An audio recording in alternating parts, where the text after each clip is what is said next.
ये बात हम अभी हम देखते हैं कि लोडेड जनरेटर को जो है वो हम कैसे उसके सीक्वेंस नेटवर्क्स, 3 सीक्वेंस नेटवर्क्स बनाएं।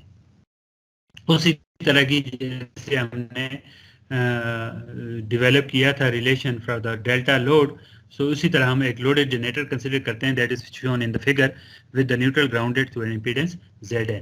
ये आपके पास एक न्यूट्रल पॉइंट है और ये ग्राउंडेड है थ्रू इम्पीडेंस Zn। यहाँ पे फिगर में शो नहीं हुआ होगा, but you can understand that some load is connected. ये आपके पास कोई डेल्टा लोड जो स्टार डेल्टा, जो भी मैंने स्टार बना दी चले, लोड जो है वो 3 फेज बैलेंस लोड को कनेक्ट कर रहा है और करंट फ्लो कर रहे हैं हर एक फेज में IA, IB और IC।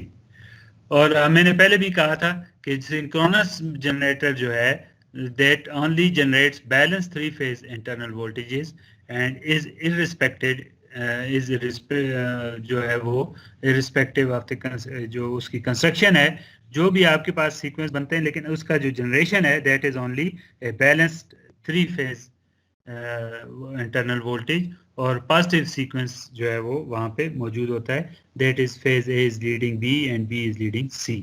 तो ये आपके पास ये बेसिक आइडिया जो होगा यही होगा, और इसको हमने जो है वो 10.44 में कि जो EABC है इसका जो वेक्टर है that is only that will be due to only the positive phase sequence. ठीक है जी। नाउ राइटिंग इसको अभी हम देखेंगे कैसे हम इसको आगे डेवलप करते हैं। अब KVL लगाएं सर्किट में, तो KVL का पाथ क्या बनता है, मैं इन सबको एक दफा डिलीट कर देता हूं।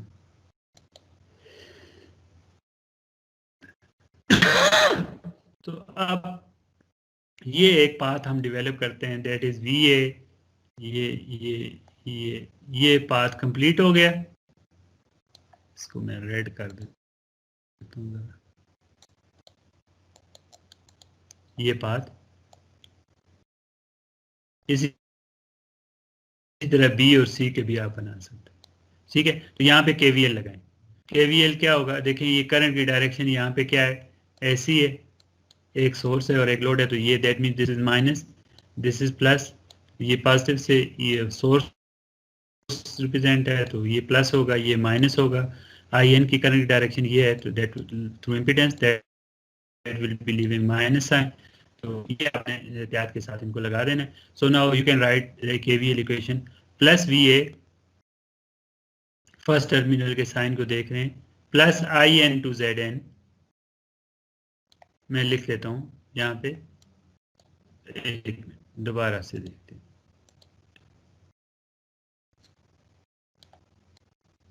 प्लस VA, प्लस क्यों लगाया ये आपको पता होना चाहिए,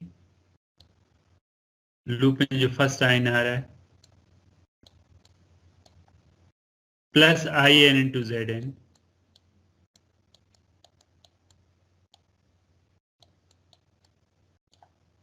ये प्लस था और ये माइनस, माइनस ये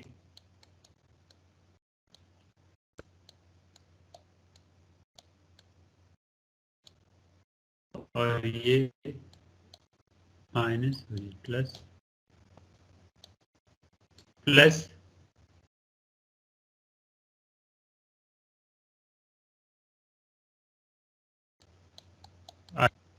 into ZS is equal to 0। ये KVL आ गए यहाँ।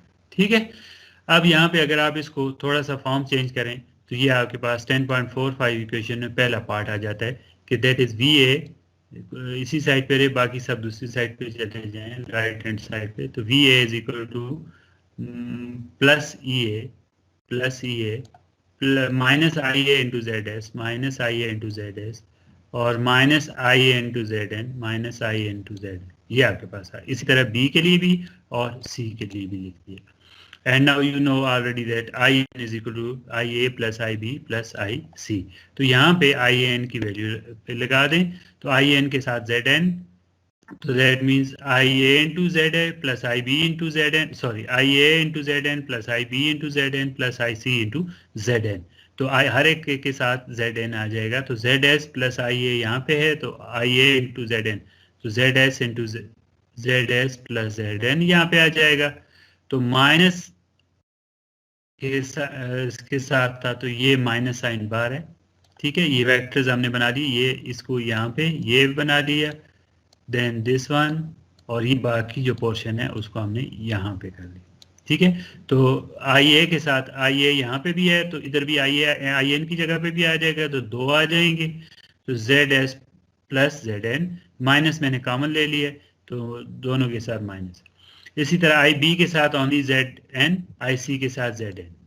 अब दूसरी के उसमें आ जाएं तो आई ए के साथ जेड एन ओनली और आई सी के साथ आई बी।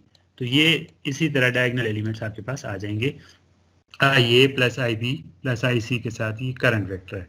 तो फेज ये आपके पास क्या आ गया, वी ए बी सी, ये बल्कि लिखा हुआ है ये नीचे, V A B C, E A B C phase domain में है अभी, Z A B C minus sign बाहर है तो आई ए बी सी। ये इक्वेशन 10.47 डेवलप होगी। इसी तरह अब ये दोबारा मैंने लिख लिया, तो V A B C is the terminal voltage. V A B C कहाँ पे होता है, ये देखिए, ये वीज का वेक्टर है, वी ए है, वी बी है और वी सी है।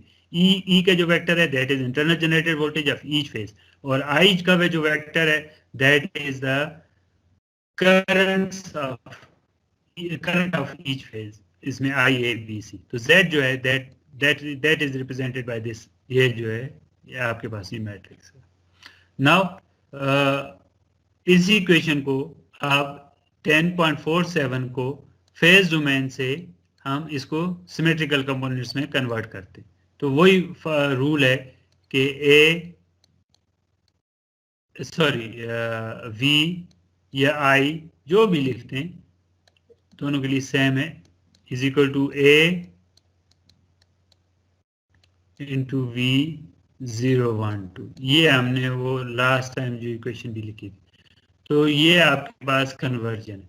सो नाउ मल्टीप्लाई, सॉरी पहले जो तो आप V A B C A into V 012 ये इक्वेशन है, ठीक है। ई A B C A into 012 और आई ए बी सी ए इंटू 012 ये आपके पास आ गई। Multiply by both side with A inverse, A inverse के साथ मल्टीप्लाई कर देंगे तो ये इसके साथ ये खत्म हो जाएगा, इसके साथ ये खत्म हो जाएगा और यहाँ पे आपके पास एक ए इनवर्स आ जाएगा।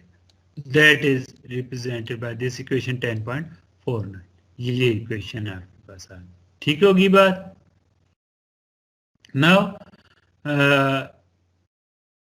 ये जो पोर्शन है इसमें ये अभी भी हमने ऐसे ही प्रीवियसली भी किया था, A inverse into Z A B C into A, इसको आप Z012 कह देते हैं। सिमेट्रिकल कंपोनेंट्स के में Z012 is equal to A inverse Z A B C into A, ठीक है। तो ये 10.50 इक्वेशन जो है वो कंप्लीट सारे हर एक, ये ए है आपके पास, ये जेड ए बी सी है, then at the end this is A. So A inverse multiply by A into A inverse multiply by Z into A, ये आपका इस इक्वेशन, इसको मल्टीप्लिकेशन को परफॉर्म करें। इसको जब आपने मल्टीप्लिकेशन किया तो you get this similar type की matrix, diagonal, only diagonal elements हैं। और ये आपके पास, इसको अगर हम Z0 कह दें, Z1 और ये Z2, ठीक है। तो ये Z0, 1 और 2, ये आपके पास 10.5 इक्वेशन डेवलप होगी Z012 की। Now you can see that only elements that are available are diagonal elements, off diagonal सारे जीरो हैं। तो इसी तरह ये हर सीक्वेंस दूसरे सीक्वेंस से डिकपल हो गया, इंडिपेंडेंट हो गया। तो उसी तरह जैसे हमने लोड के केस में देखा था, उसी तरह सेम सीक्वेंस जो है that is available over here in 10.51। और अभी हमने कहा कि only positive sequence internal generated voltage, तो ई ए का जो वेक्टर है दैट ये जो वेक्टर है यहाँ पे सिर्फ पॉजिटिव सीक्वेंस, उसके लिए वोल्टेज जो है दैट विल बी जनरेटेड, ठीक है जी।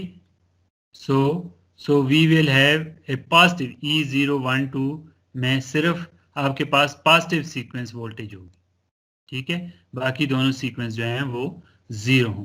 सो अब इसको 10.52 को, ठीक है, और इस इक्वेशन को Z012 की वैल्यू 10.49 में यूज करें।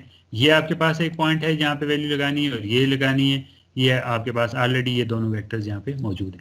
सो V012 के सिमेट्रिकल कंपोनेंट्स का वेक्टर जो है वोल्टेजेस का, that is equal to this one 0 EA0 minus ये इम्पिडेंस का 012 इम्पिडेंस 012 का vector and that is current का वेक्टर।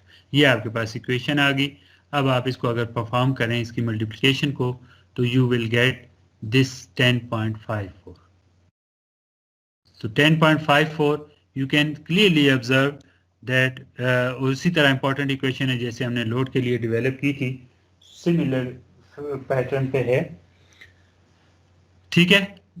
किसी भी सीक्वेंस में दूसरा सीक्वेंस मौजूद नहीं है। देखें 0 0 0 1 1 1 2 2 और 2, किसी भी ऐसी नहीं है कि 0 की इक्वेशन में कहीं पे I1 मौजूद हो अगर मैं यहाँ पे लिखूं, और या I2 मौजूद हो या किसी और इक्वेशन में कोई भी दूसरा सीक्वेंस। तो तीनों सीक्वेंस इंडिपेंडेंट है। इस 10.54 को इक्वेशन को जो लिखी है 3 इंडिपेंडेंट नेटवर्क्स में हम ड्रॉ कर सकते हैं। ये जो हैं ये sequence networks of the voltage.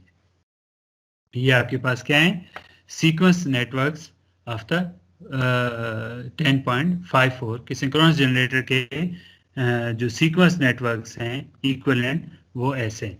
तो आपके पास जो पॉजिटिव सीक्वेंस है उसमें EA मौजूद है ये, और बाकी किसी में भी इक्वेशन जो है वो उसमें EA मौजूद नहीं। तो आपने ये सीखा है कि ये कैसे हम एक सिंक्रोनस जनरेटर के 3 इक्विवेलेंट सर्किट सीक्वेंस नेटवर्क्स जो हैं कैसे हम जो है वो ड्रॉ करते हैं। ये अभी यहाँ पे रिप्रेजेंट हुआ है इस फिगर में।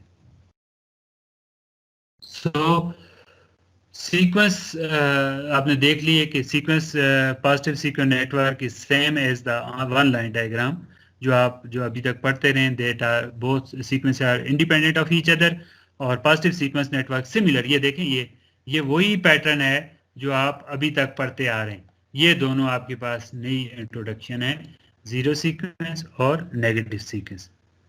Only the positive sequence network has a voltage source. Positive sequence current cause positive sequence voltage drop. Negative and zero sequence currents cause only negative and zero sequence drops. Neutral is the reference for positive and negative sequence, whereas ground is the reference for the zero sequence. अगर ground नहीं होगा तो then there will be no neutral current. Grounding impedance appears in zero sequence network only. ये देखें ये Z0 है, ये Z0 है। तो हम प्रीवियस स्लाइड पे जाते हैं, ये देखें ये देखें 10.51 इक्वेशन में अगर आप देखें तो only the zero sequence impedance has the Zn। बाकी किसी में दोनों प्रीवियस लोड में भी यही हमने वाई कनेक्टेड लोड में भी यही पढ़ा था। तो उसमें यहाँ पे भी यही Zn यहाँ पे जीरो सीक्वेंस में मौजूद है और किसी में मौजूद नहीं है। The three sequence system can be solved separately and then the complete solution is obtained through superposition.